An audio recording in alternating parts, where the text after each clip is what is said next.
এক ছিল রাজা, তার ছিল একটা উজির, কি ছিল, একটা পেয়াদা। সমস্ত রাজা মন্ত্রীরা ওই সময় একটা করে পেয়াদা রাখছিল, বা দুই চারটা করে পেয়াদা ছিল, যারা একদম খাস কাছের লোক। থাকে না এরকম মানুষ? থাকে।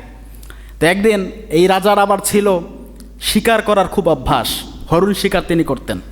বনের মধ্যে গিয়েছে উজিরকে নিয়ে, যাওয়ার পরে উজির শিকার করার জন্য ছুটছে।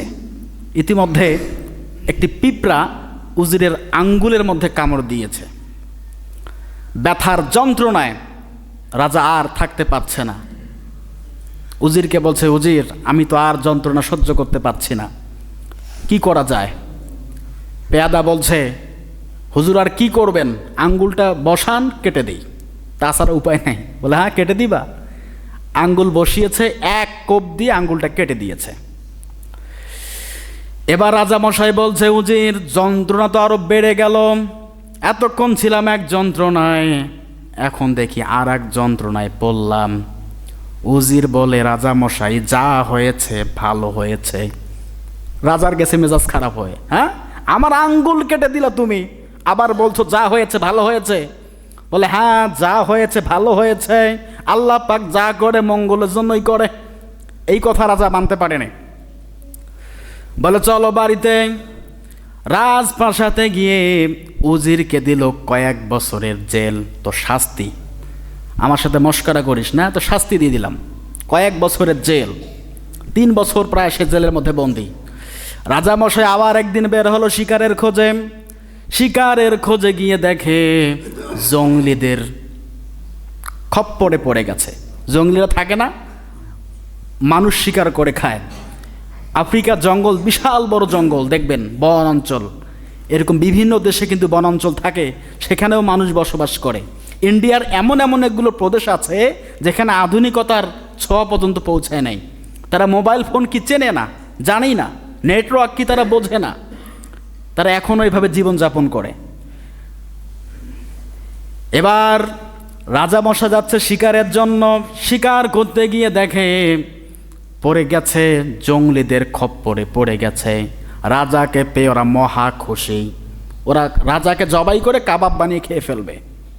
ওদের ধর্মীয় গ্রন্থ অনুযায়ী যে ব্যক্তি খুঁতওয়ালা কোনো প্রাণীকে ওরা জবাই করবে না, ওদের প্রভুর সামনে ওরা উৎসর্গ করবে না।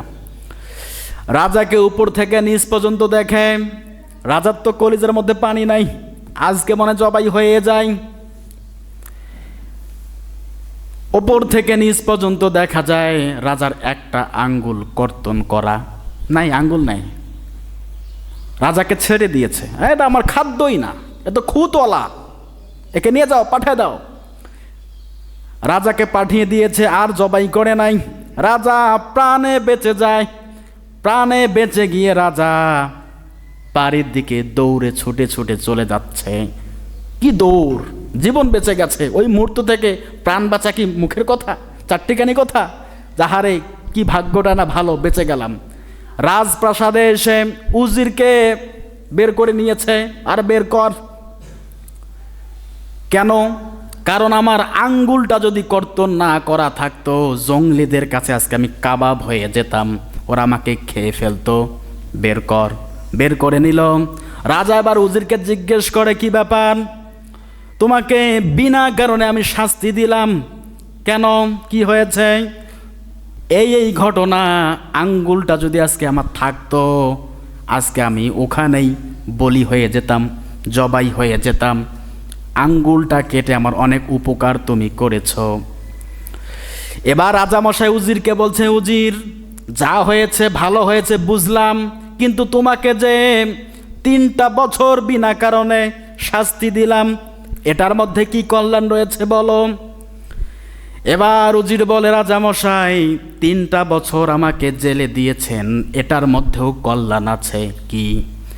যে আপনি যদি আমাকে জেলে না রাখতেন, আপনি শিকার করতে যাচ্ছেন, অবশ্যই আমাকে সঙ্গে নিয়ে যেতেন, আর ওইখানে জঙ্গলিদের খপ্পরে যদি আর আমি পড়ে যেতাম, আপনার তো আঙ্গুল কর্তন করা, আপনাকে ওরা ছেড়ে দিত, কিন্তু আমার তো ওটা নেই, ওরা আমাকে কাবাব বানিয়ে ফেলতো। এটাই মঙ্গল, সুবহানাল্লাহ বলবেন না? তো যা হয়েছে ভালোই হচ্ছে, ঠিক কি না? আল্লাহ পাক প্রতিটা কাজের মধ্যে মঙ্গল নিয়ে তো রাখেন, মঙ্গল রাখেন।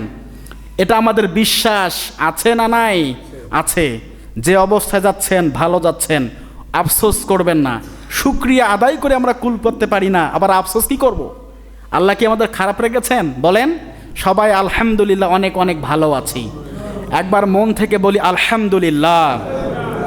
লাইন শাকারতুম লাযীদান্নাকুম ওয়া লাইন কাফারতুম ইন্না আযাবি লাশাদীদ। আল্লাহ পাক বলেন, যদি শুকরিয়া আদায় করতে পারো, বেশি বেশি করে আলহামদুলিল্লাহ পাঠ করতে পারো, আমি তোমাদের নেয়ামত যাহা দিয়েছি এটা ডাবল করে বাড়াই দিব।